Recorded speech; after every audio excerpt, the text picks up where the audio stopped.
Hello friends, welcome to Honest Tutorial for your better understanding. Hello friends, this is Akram Sheikh and you are watching Honest Tutorial.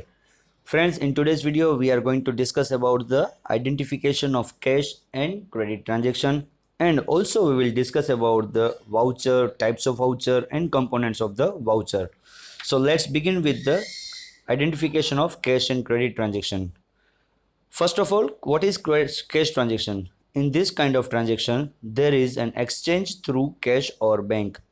Cash transaction के अंदर क्या होगा, यानी अगर हम assets purchase करते हैं या सेल करते हैं, या फिर हम कोई गुड्स को परचेज करते हैं या सेल करते हैं, या फिर हम सर्विस के अगेंस्ट में पेमेंट करते हैं, या हम खुद सर्विस देते हैं और उसके अगेंस्ट में हमें पेमेंट मिलता है, तो ये जो कैश जो एक्सचेंज जो होगा वो आइदर कैश में होगा, आइदर थ्रू बैंक होगा, तो ये इमीडिएट जो हो जाएगा इसको बोलते हैं cash transaction. Then in such transaction the word cash is mentioned.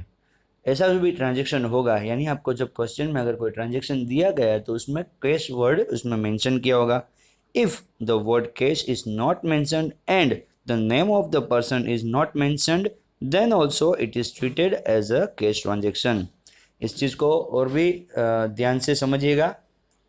अगर ट्रांजेक्शन दिया हुआ है और ट्रांजेक्शन के अंदर कैश वर्ड नहीं दिया है, यानी सिर्फ इतना बोला है कि एसेट्स परचेज फॉर ₹10,000, इतना ही दिया है, अगर क्वेश्चन के अंदर ट्रांजेक्शन में इतना ही दिया है, तो यहाँ पे कैश वर्ड का कोई मेंशन नहीं किया गया, और साथ में किसी पार्टी का यानी थर्ड पार्टी यानी बिजनेस कोई भी फॉर्म का किसी का भी कोई भी नाम नहीं लिया गया, तो इस कंडीशन के अंदर भी हम लोग इसको क्या बोलेंगे, कैश ट्रांजेक्शन बोलेंगे. और तीसरा है, इन दिस ट्रांजेक्शन बैंक और cash account is definitely affected and consequently bank and cash increases और डिक्रीजेज. और जब कैश ट्रांजेक्शन होगा तो या तो वो बैंक से होगा या तो फिर वो कैश से होगा. तो इस ट्रांजेक्शन की वजह से या तो कैश और बैंक जो अकाउंट उसकी जो बैलेंस है या तो वो इंक्रीज होगी, अगर पेमेंट आता है तो इंक्रीज होगी, अगर हम पेमेंट करते हैं तो वहाँ पे वो डिक्रीज होगी. ट्रांजेक्शन जो होगा, जैसे कि अभी आपको बताया कि अगर कैश वर्ड लिखा है ऑलरेडी तो फिर वो कंफर्म हो गया कि ये कैश ट्रांजेक्शन है. अगर कैश वर्ड भी नहीं दिया और किसी पार्टी का भी नाम नहीं दिया है तो इट मीन्स कि ये अगेन कैश ट्रांजेक्शन ही है. अब हम लोग देखते हैं क्या है credit transaction. Credit transaction, in this kind of transaction no exchange through cash and bank.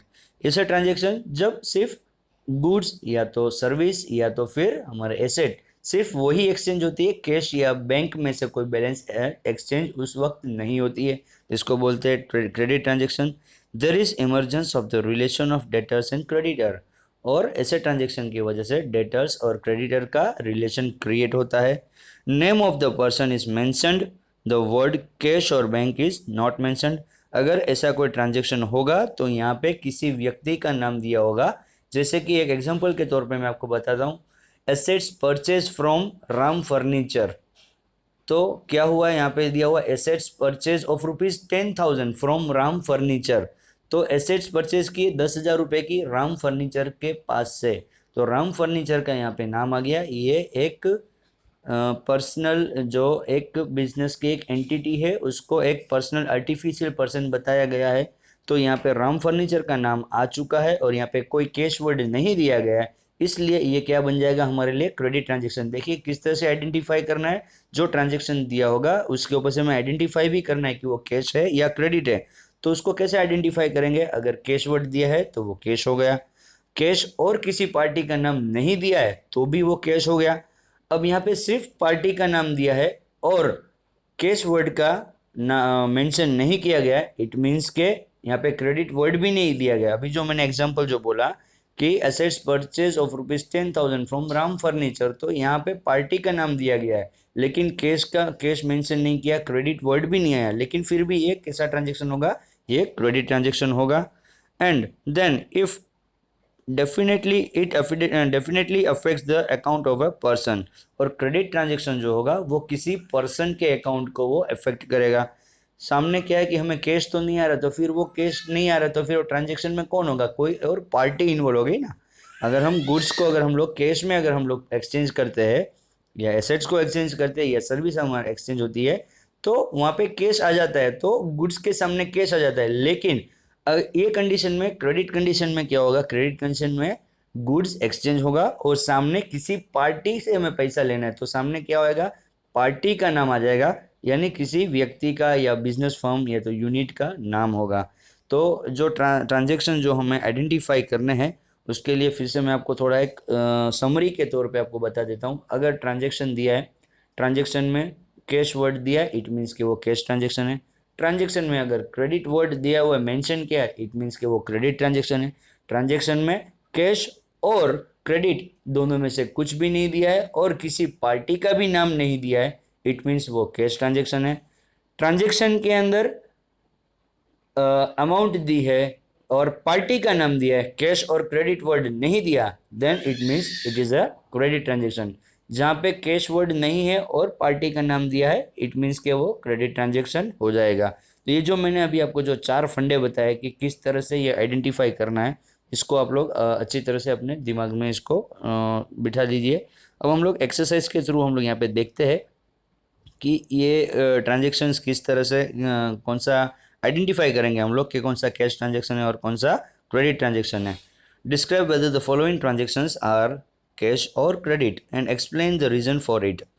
तो ये जो मैं यहाँ पे ट्रांजेक्शन्स जो लिखे हैं वो आप लोग आपके नोटबुक में उसको नोट डाउन कीजिए और नोट डाउन करने के बाद बाजू में एक उसका कॉलम भी बनाइए कि उसमें आपको लिखना है कि ये कैश ट्रांजेक्शन है और क्रेडिट ट्रांजेक्शन है, और साथ में मैं आपको रीज़न भी बताता जाऊंगा तो उसे भी आप ठीक तरीके से सुनिएगा। सबसे पहला हमारे पास ट्रांजेक्शन है goods sold in cash for ₹500। Goods यानी सामान बेच दिया है 500 रुपये कैश में, तो ये ट्रांजेक्शन हमें पता चल गया, यहाँ पे कैश वर्ड आ चुका है, तो ये ट्रांजेक्शन कौन सा हुआ, cash transaction. Then second, goods purchase for ₹800। Goods को हमने परचेज किया 800 रुपये के अंदर, यहाँ पे गुड्स परचेज हुआ है, न तो कैश वर्ड है न किसी पार्टी का नाम दिया गया है, इट मीन्स ये क्या हुआ हमारे लिए, कैश ट्रांजेक्शन हुआ, क्योंकि हमने परचेज किया तो 800 रुपये हमारे पास से कैश गए हमारे से, तो यहाँ पे कैश डिक्रीज हो गया। तो फ्रेंड्स समझ में आया होगा आपको, यहाँ पे कैश वर्ड भी नहीं दिया और किसी पार्टी का भी नाम इन्वॉल्व नहीं है, इट मीन्स ये भी कैश ट्रांजेक्शन है। Third one is goods of ₹900 sold to Meena. 900 रुपये का सामान हमने मीना को बेचा। अब यहाँ पे देखिए मीना एक पार्टी है, पार्टी का नाम दिया हुआ है, पार्टी का नाम दिया, साथ में कैश वर्ड कहीं भी दिया नहीं है, तो ये क्या हो जाएगा फ्रेंड्स हमारे लिए क्रेडिट ट्रांजेक्शन हो जाएगा, क्योंकि यहाँ पे कोई कैश वर्ड हमने यहाँ पे मेंशन नहीं किया है। Then fourth, goods of ₹2000 sold to Nutan for cash. 2000 रुपये का माल हमने नूतन को कैश में बेचा है। अब यहाँ पे पार्टी का नाम भी है और कैश भी है, लेकिन कैश आ गया, इट मीन्स कि हमारे पास कैश आ चुका है, तो ये कैसा बन जाएगा, हमारा कैश ट्रांजेक्शन हो जाएगा। भले ही यहाँ पे पार्टी का नाम दिया लेकिन हमें उसने कैश दे दिया है, तो पार्टी का नाम है तो उससे हमको कोई फर्क नहीं पड़ेगा, ये कैश ट्रांजेक्शन ही हो जाएगा। देन सैलरी पेड ₹5000, यानी हमने 5000 रुपये सैलरी पे कर दी है। अब जब हमने सैलरी पे कर दी है तो फिर क्या होगा, पेड लिखा है ना, पेड यानी पेमेंट हो चुका है, तो ये कैश ट्रांजेक्शन हो गया। पेबल होता तो ये क्रेडिट ट्रांजेक्शन हो जाता, क्योंकि पेबल यानी कि सैलरी का 500 रुपये या 5000 रुपये देने बाकी हो जाते। तो वर्ड से हमें आइडेंटिफाई करना है कि ये कैश ट्रांजेक्शन है या क्रेडिट ट्रांजेक्शन है। यहाँ पे क्लियरली मेंशन है कि पेड, पेड मीन्स के दे दिया है, तो दे दिया है तो ये कैश ट्रांजेक्शन होगा। अगर पेएबल वर्ड होता तो ये देना बाकी रहता, तो ये क्रेडिट ट्रांजेक्शन हो जाता। इंश्योरेंस प्रीमियम पेड ₹8000, अगेन यहाँ पे पेड वर्ड आया है, यहाँ पे कैश वर्ड मेंशन नहीं किया, किसी पार्टी का नाम भी मेंशन नहीं है, लेकिन यहाँ पे जो वर्ड है वो है paid.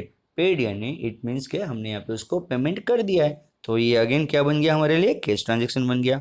Now goods of ₹200 received as a free sample. Friends ये जो एक नए तरीके का ये ट्रांजेक्शन हमारे सामने आया है, जो 200 रुपये का गुड्स है वो हमें फ्री सैंपल में हमें मिला है।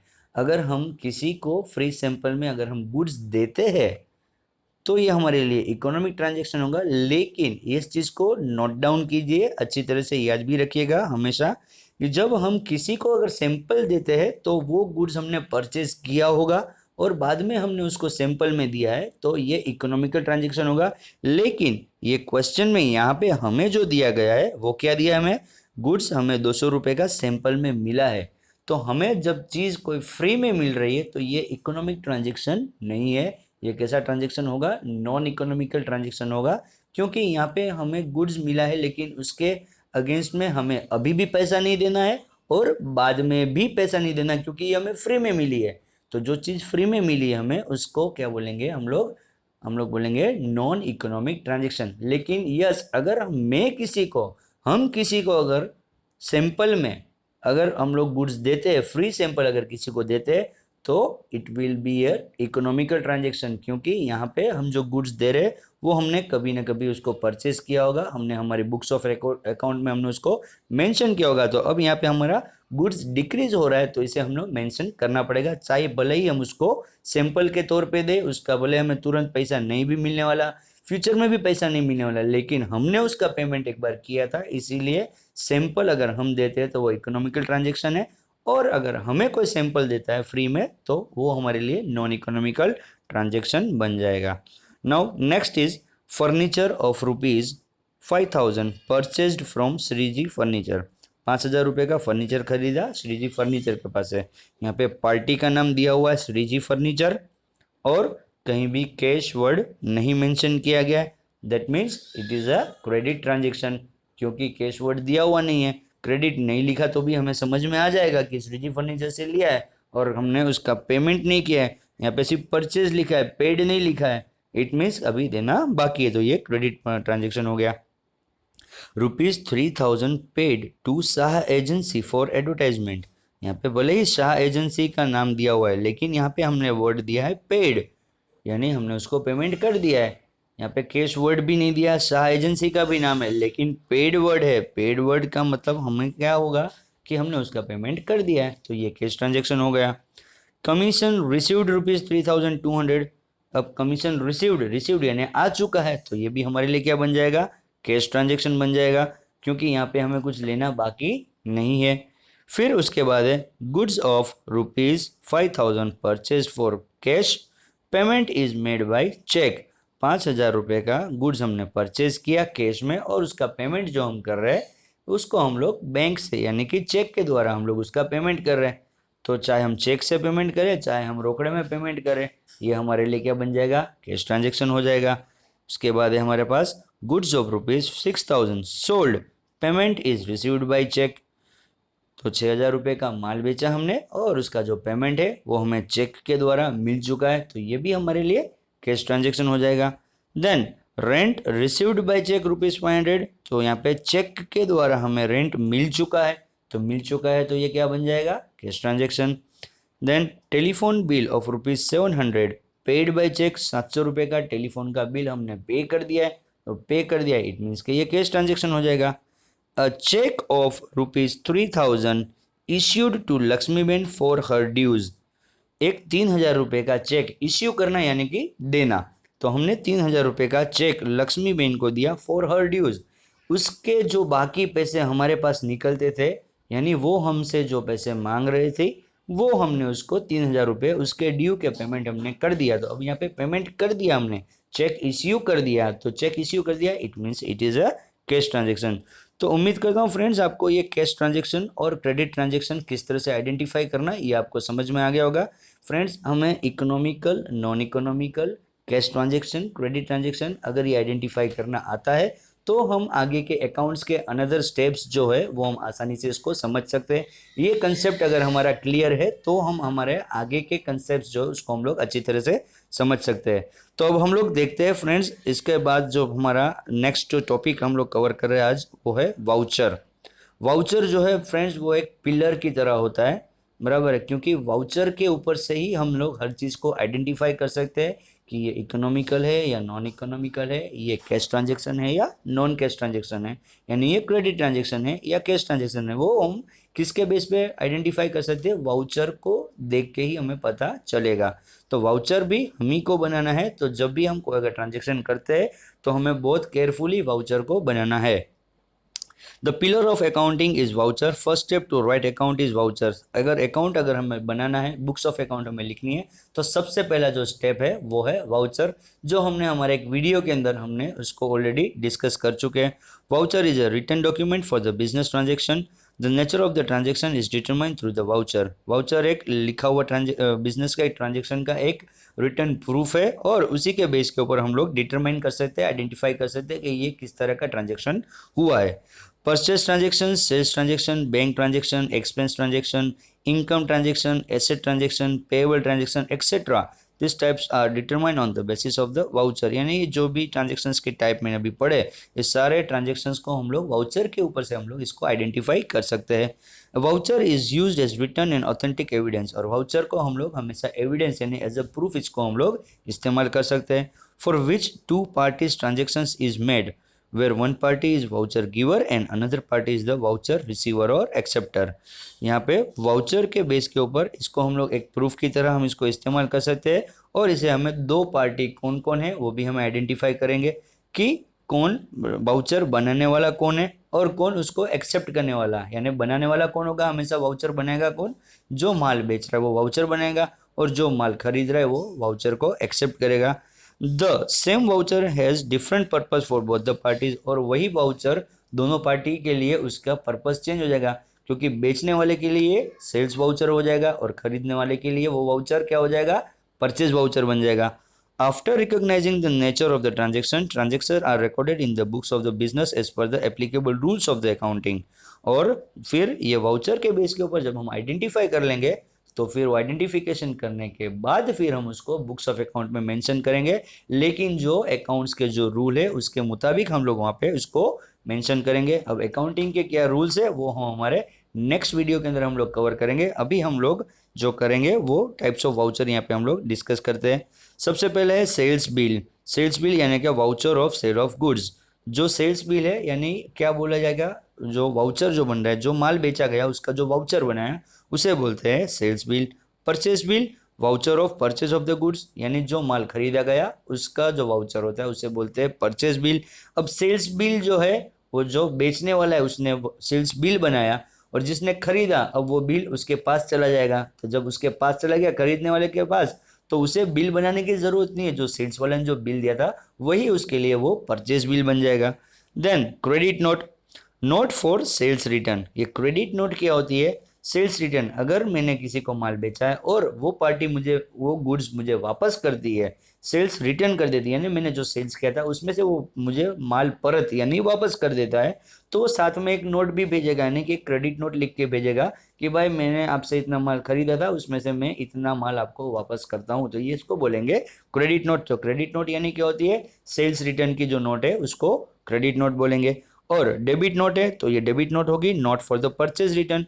तो जो अगर मैंने जो परचेज किया है किसी के पास से और मैं उसको अगर रिटर्न कर रहा हूँ तो ये क्या हो जाएगा, परचेज रिटर्न हो जाएगा, क्योंकि मैंने परचेज किया था और मैंने ऊपर वापस भेज दिया जिसके पास से माल खरीदा था उसको। अगर मैं गुड्स वापस करता हूँ तो मैं क्या बनाऊंगा, मैं डेबिट नोट बनाऊंगा। Then counterfoil of cheque, evidence for cash withdrawn from the bank. जब हम बैंक में जाते हैं, बैंक में कोई ट्रांजेक्शन करते हैं और अगर हम चेक से अगर कोई भी कैश विड्रॉ करते हैं, हम लोग जब कैश विड्रॉ करते हैं तो हम एक स्लिप भरते हैं, जो विड्रॉल स्लिप हम लोग भरते हैं। उसमें हम हमारी पूरी डिटेल भरते हैं, अकाउंट नंबर, नाम और कितना अमाउंट हमें रिसीव करना है, नीचे सिग्नेचर करते हैं। तो उसकी दो कॉपी होती है, एक छोटी कॉपी होती है उसे बोलते हैं काउंटर फॉइल और दूसरी जो मेन कॉपी होती है वो रहती है बैंक के पास। तो ये एविडेंस रहता है, एक बैंक के पास एविडेंस रहेगा, एक हमारे पास इसका एविडेंस रहता है, तो इसे बोलते हैं counterfoil of the cheque. तो इसके ऊपर से हमें पता चलेगा, ये वाउचर के ऊपर से, कि हमने बैंक में डिपॉजिट किया है कि विड्रॉ किया है। फिर pay in slip, voucher use to deposit cash in the bank.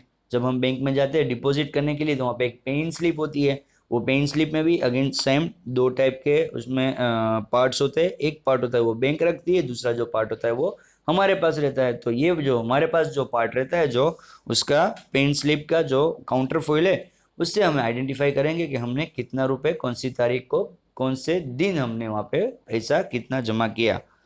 Receipt issued, return certificate for the amount received. जब हम कोई माल बेचते हैं और जब हमें उसका पेमेंट आ जाता है तो हम उसको रिसिप्ट देते हैं।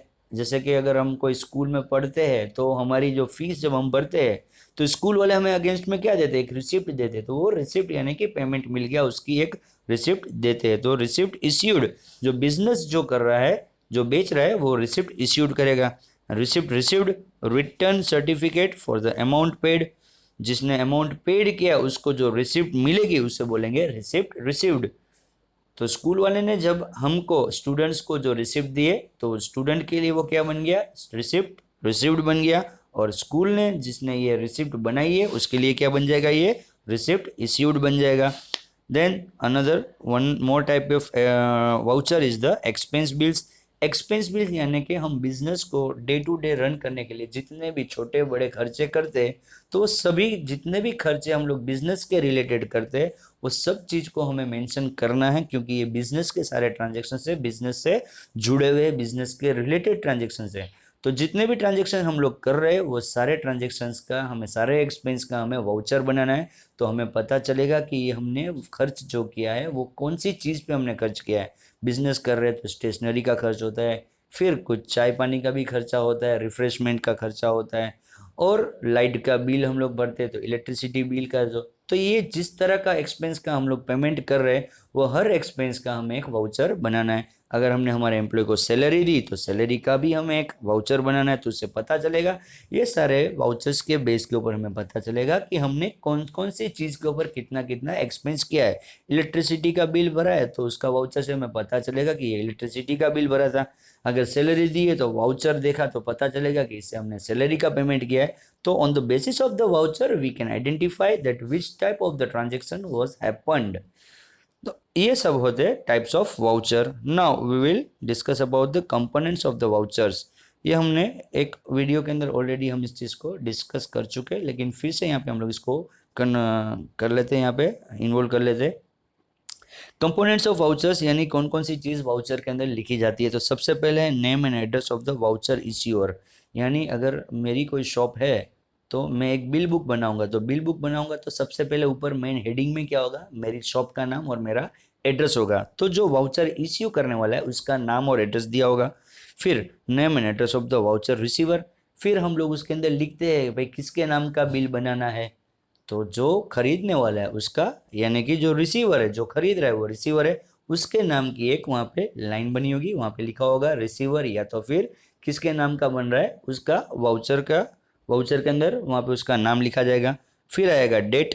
डेट से हमें ये, क्योंकि वाउचर एक एविडेंस है तो पता चलेगा कि कौन सी तारीख को ये ट्रांजेक्शन हुआ है, तो डेट लिखना यहाँ पे कंपलसरी है। उसके बाद आता है serial number of the voucher, कितने नंबर का, यानी उसमें हम लोग देखते हैं हमेशा जब भी कोई चीज़ परचेज करते हैं दुकान से तो मैंने देखा होगा कि उसमें बिल नंबर लिखा होता है, तो बिल नंबर से भी हमें पता चलेगा, क्योंकि जब कभी भी वाउचर जो भी बनेगा तो वाउचर जो होता है उसकी हमेशा डुप्लीकेट कॉपी भी एक होती है। तो अगर ओरिजिनल अगर गुम जाए तो डुप्लीकेट से हमको पता चल सकता है, तो अगर बिल नंबर है तो डुप्लीकेट कॉपी से हम लोग आराम से बिल नंबर से हम लोग उसको फाइंड आउट कर सकते हैं।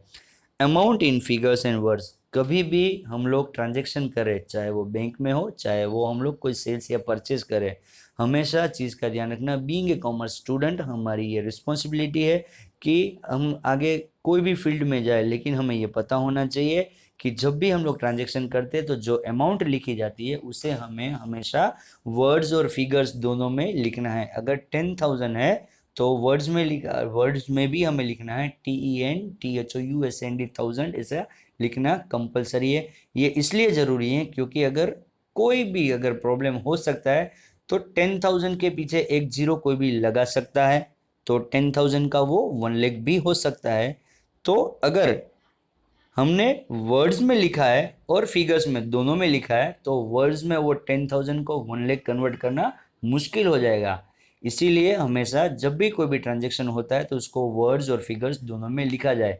सपोज कि अगर मैंने किसी से बाकी में माल खरीदा है 10,000 रुपीज़ का, बराबर है, या मैंने किसी को बाकी में माल बेचा है 10,000 में, 10,000 के अंदर मैंने किसी को बाकी में माल बेचा है। अब बेच देने के बाद मैंने क्या किया, वो 10,000 को एक जीरो अगर मैं उसमें ऐड कर दूंगा और फिर वो पार्टी को बोलूँगा कि मैंने आपको 1 लाख का माल बेचा था, अगर मैंने वर्ड्स में नहीं लिखा है तो वो पार्टी जिसने वो बिल एक्सेप्ट किया था उसने भी गलती की है और यहाँ पे फ्रॉड होने का चांसेस भी बढ़ जाएगा। इसलिए हमेशा ध्यान रखना है कि वर्ड्स और फिगर्स के अंदर हमेशा अमाउंट लिखी जानी चाहिए।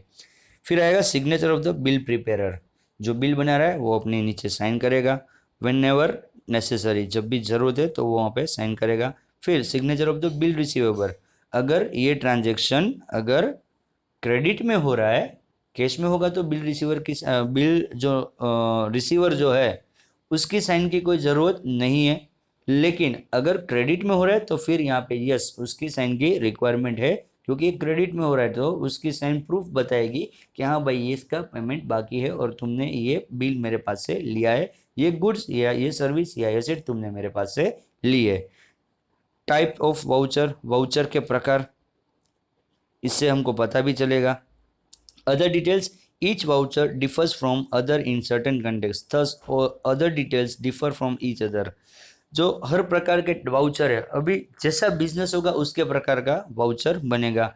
अगर हम देखा जाए तो अगर टेक्सटाइल का कोई बिजनेस कर रहा है यानी कपड़े का कोई बिजनेस कर रहा है तो वहाँ पे उसकी क्वालिटी भी क्वांटिटी भी लिखेगा, फिर मीटर का रेट लगाएगा और फिर टोटल कितना होता है वो लगाएगा। तो जिस प्रकार का बिजनेस होगा उसके अकॉर्डिंगली यहाँ पे वाउचर यानी कि बिल बनता है। तो फ्रेंड्स ये थे हमारे types of vouchers and components of the vouchers. और हमने इसके पहले हमने कवर किया हमने क्या होता है कैश ट्रांजेक्शन और क्या होता है क्रेडिट ट्रांजेक्शन और उसको हम लोग किस तरह से आइडेंटिफाई करते हैं। फिर से मैं एक बार कैश ट्रांजेक्शन और क्रेडिट ट्रांजेक्शन के लिए मैं आपको बता दूं कि अगर कैश वर्ड दिया है तो वो कैश ट्रांजेक्शन होगा। मैं जो बोल रहा हूँ उसको अगर नोट डाउन करना है तो आप नोट डाउन भी कीजिए। अगर कैश वर्ड ट्रांजेक्शन में दिया है then it will be a cash transaction. अगर क्रेडिट वर्ड दिया हुआ है ट्रांजेक्शन में तो वो क्रेडिट ट्रांजेक्शन हो गया। अगर ट्रांजेक्शन में न कैश वर्ड है न क्रेडिट वर्ड है तो ये कैश ट्रांजेक्शन हो जाएगा। और अगर ट्रांजेक्शन के अंदर पार्टी का नाम दिया है और कैश वर्ड नहीं मेंशन किया है तो ये क्या बन जाएगा हमारे लिए क्रेडिट ट्रांजेक्शन। और अगर ट्रांजेक्शन के अंदर पार्टी का नाम दिया है और क्रेडिट वर्ड भी है तो क्रेडिट वर्ड आ गया तो फिर ये पता चल गया कि ये क्रेडिट ट्रांजेक्शन है। तो जो मैंने आपको भी समझा है उसको आप लोग अच्छी तरह से फिर से उसको सुनना है तो सुन लीजिए, अच्छी तरह से उसको नोट डाउन करना है तो नोट डाउन भी कीजिए, क्योंकि ये ट्रांजेक्शन को आइडेंटिफाई करने का हमें बार बार उपयोग होने वाला है। तो हमें अगर ये कंसेप्ट समझ में आ गया, फंडा समझ में आ गया तो हमारे लिए अकाउंटेंसी आगे जाके और भी इजी हो जाएगा। ओके फ्रेंड्स, अगर आपको आज के वीडियो में कोई भी डाउट लगा है तो आप मुझे आपके कमेंट्स के जरिए क्वेश्चन पूछ सकते हैं। और अगर वीडियो अच्छा लगा है तो फ्रेंड्स आप लोग आपके रिव्यूज़ भी हमें भेजिए friends. Okay friends, bye bye, take care.